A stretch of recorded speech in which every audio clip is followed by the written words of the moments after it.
नमो नमः। Sanskrit world class में आप सभी का स्वागत है मित्रों। आज के वीडियो में हम बात करेंगे शिक्षा मनोविज्ञान की। इससे पहले का वीडियो हमने देखा है, यदि आपने नहीं देखा है तो आप YouTube के प्लेलिस्ट में जाकर आप देख सकते हैं। आज हम बात करने वाले हैं शिक्षा मनोविज्ञान की। शिक्षा बना कैसे है तो ये हम पहले पूर्व में ही पढ़ चुके हैं, इसलिए यहाँ पे मैंने एक्सप्लेन नहीं किया है। मनोविज्ञान की बात करते हैं।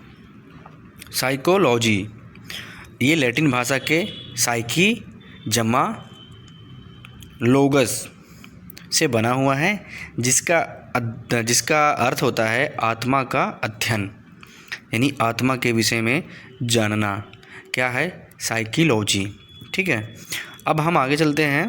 अर्थात आत्मा का अध्ययन या आत्मा का विज्ञान, जिससे कि हम आत्मा को जानते हैं, आत्मा के विषय में जानते हैं, उसको बोलते हैं साइकोलॉजी। अब बात करते हैं मनोविज्ञान के जनक कौन है? अरस्तु हैं, ये सभी को पता है।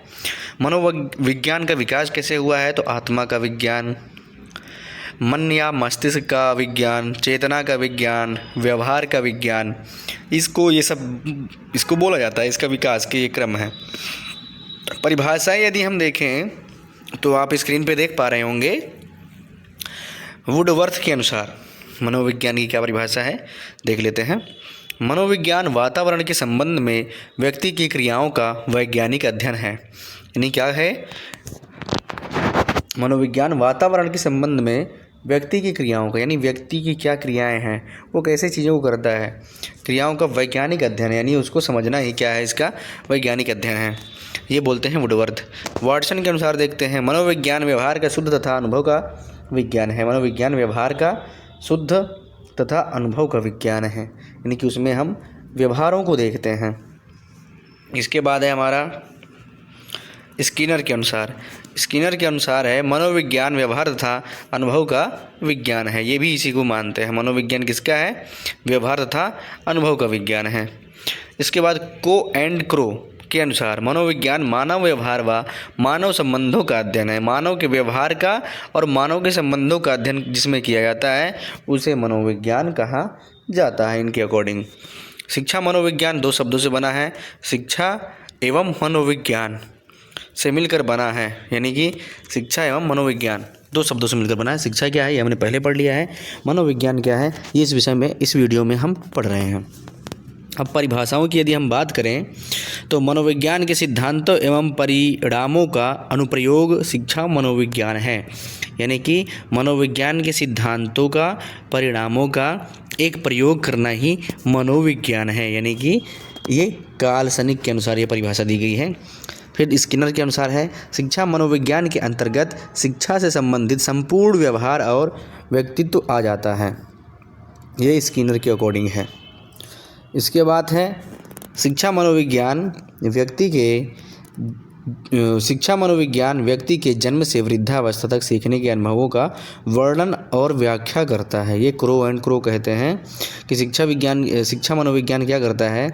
व्यक्ति के जन्म से वृद्धावस्था तक सीखने के अनुभवों का वर्णन करता है। अब इसके उद्देश्य देख लेते हैं।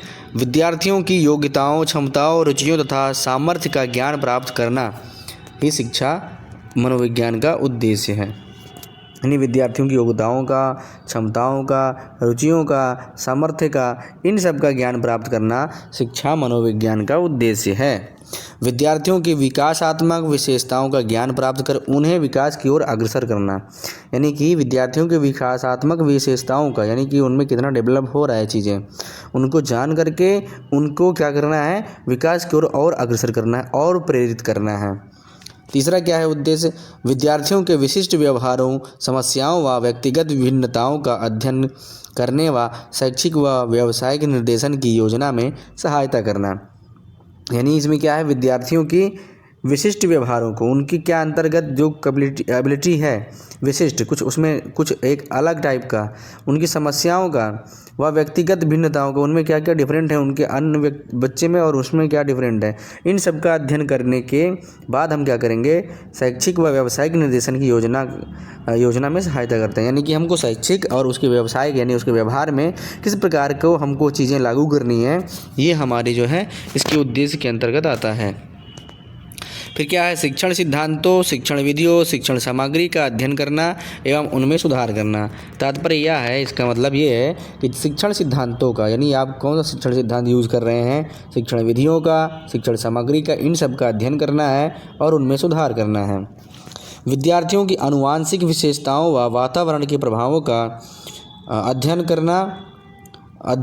कर उनका व्यवहार परिमार्जन में उपयोग करना। कहने का मतलब ये है कि विद्यार्थियों की आनुवांशिक विशेषताओं का और उनके वातावरण का अध्ययन करना चाहिए।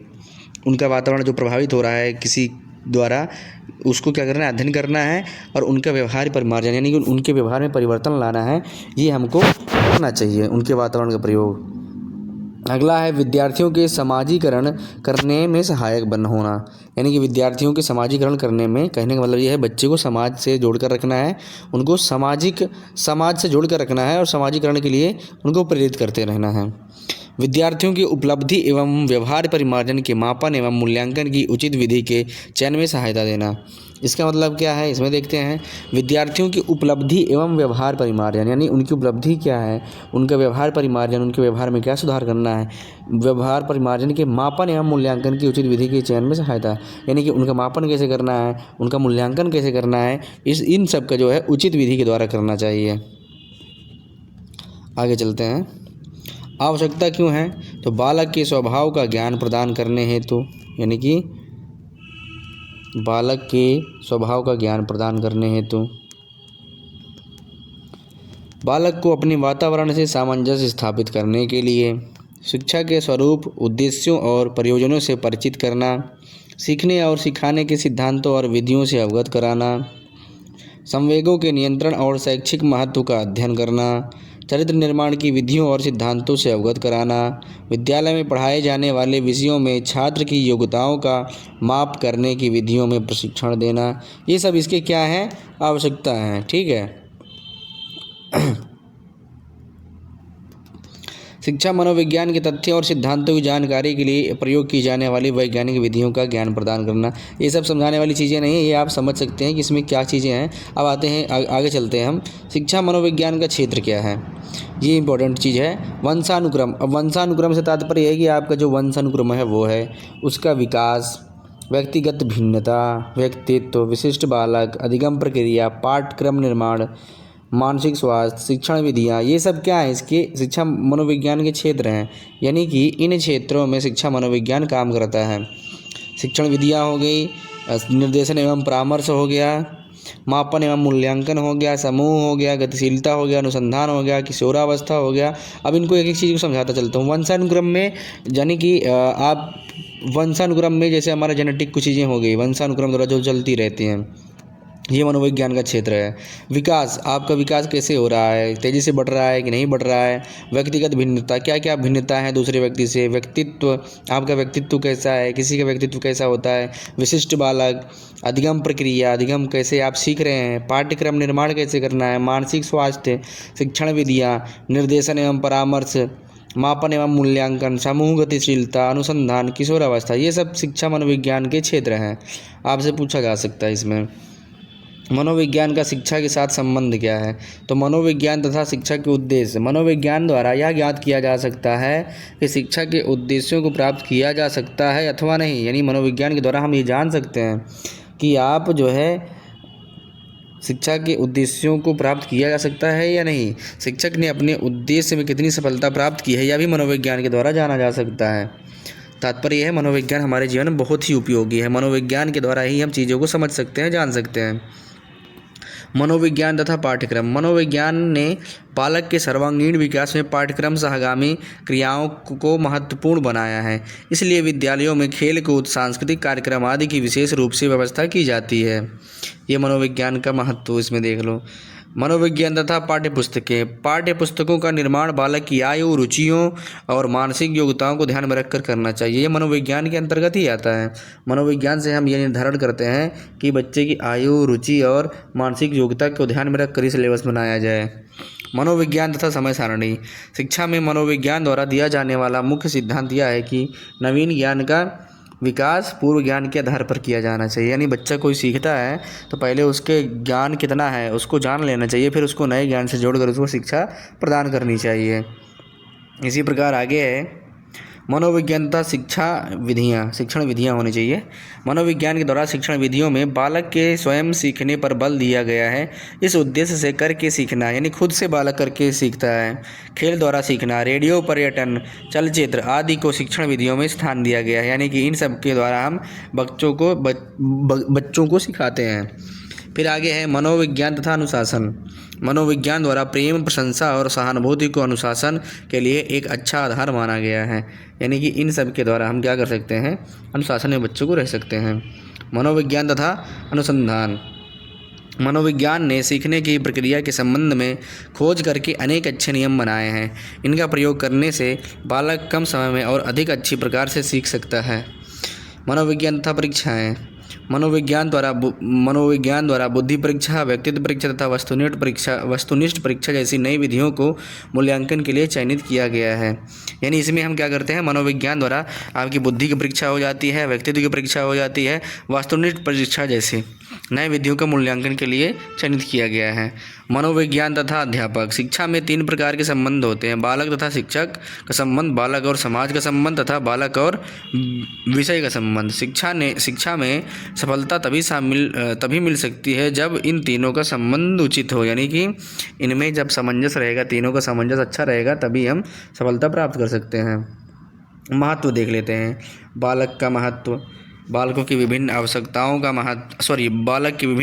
का महत्व, बालकों की रुचियों व मूल प्रवृत्तियों का महत्व, पाठ्यक्रम में सुधार, बालकों की व्यक्तिगत विभिन्नताओं का महत्व, पाठ्यक्रम सहगामी क्रियाओं पर बल, सीखने की प्रक्रिया में उन्नति, मूल्यांकन की नई विधियाँ, शिक्षा के उद्देश्य की प्राप्ति व सफलता, नए ज्ञान का आधार पूर्ण ज्ञान, ये सब क्या है, इसके महत्व हैं।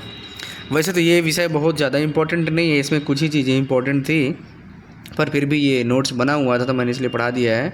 आप इसमें देख सकते हैं शिक्षा मनोविज्ञान का संबंध क्या है, शिक्षा मनोविज्ञान होता क्या है, इसमें यही चीज़ें हैं बस। ठीक है, मनोविज्ञान का मतलब है यही कि हम कहने का मतलब ये है कि मनोविज्ञान यानी साइकोलॉजी का हम अपनी शिक्षा में कैसे प्रयोग कर रहे हैं। कहते हैं ना कि साइकोलॉजी जिसने समझ ली उसने पूरी शिक्षा जगत को समझ ली, तो यही चीज़ है इसमें। ठीक है, उम्मीद करता हूँ कि वीडियो पसंद आया होगा। चैनल को लाइक शेयर सब्सक्राइब ज़रूर करें और अपने मित्रों तक शेयर करें। तब तक के लिए नमस्कार, धन्यवाद।